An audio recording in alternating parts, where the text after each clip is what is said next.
This is called Lost Angel. The universe waited outside herself, like an impatient taxi already thinking of the next fare after her. Let it wait, she thought to herself. In exactly 5:25 minutes, Christmas would arrive in all its customary vulgarity. It now an Xmas rather than a Christmas. She, on the other hand, walked through her memories, adrift in an attic looking for a lost angel. Her childhood packed away in boxes broken open under the constraints of time and age. Days wrapped in cobwebs. The angel nowhere to be seen. Here her headless hearse of the rockin' variety, somehow getting by on only 3 legs. Time hadn't been kind to it and her, being such a boisterous child. And here at last the angel that had set her on this journey of discovery, finding this lost self. An angel absconding from its duties topping the tree, crushed and glitterless, minus a wing. Her first doll still gazing lovingly at her through its one good button eye hanging on by a blue-coloured thread. Outside Christmas came without her even knowing it was Christmas. Mist hid everything instead of snow, erasing reality as it was when she was the little girl of before. The time being always a Christmas Eve, that excited hush of expectancy rather than the day itself. The doll remembering her as she was when she kissed her and cried all over her. Oh, oh, she's so beautiful. Hugging her close once again to her chest, the bells mounting the sky, announcing her joy. Thank you.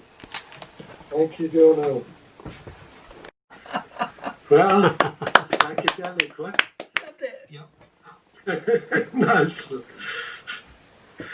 Hi, Donall. Yep. This is called And the World Was as Simple as Snow.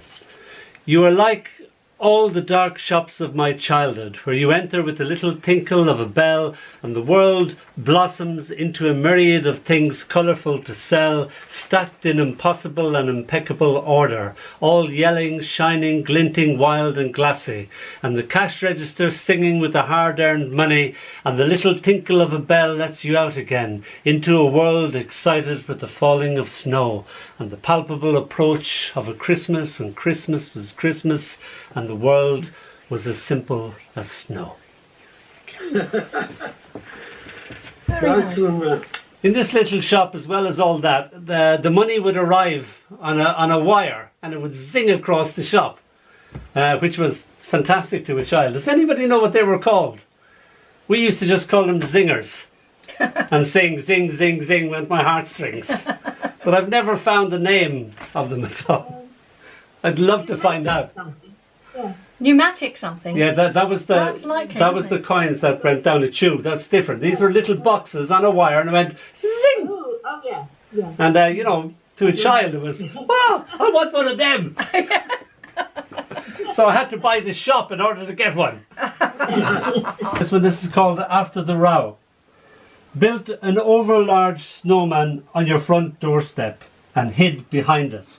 Rang your doorbell until you were annoyed by it. Yes, yes, you flung open the door to be confronted with a snowman telling you he loved you until slowly your heart began to melt.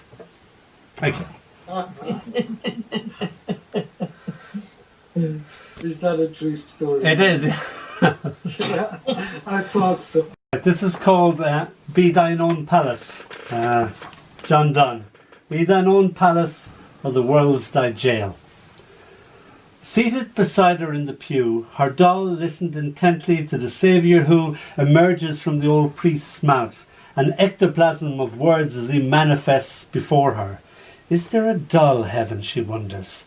Her little mistress, however, is bored, very bored indeed, much more interested in the sunbeam genuflecting before the altar, extinguishing the priest's voice, or the ladybird landing on a lady's fox fur, it more jewelled than the jewel worn.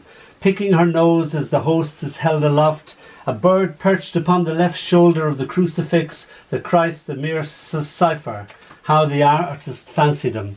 The crucified man smiling at her despite how boring the sermon is. Sunlight becoming colour travelling through stained glass. Her doll nods off, falling at her feet. Shh! Father scolds both doll and daughter.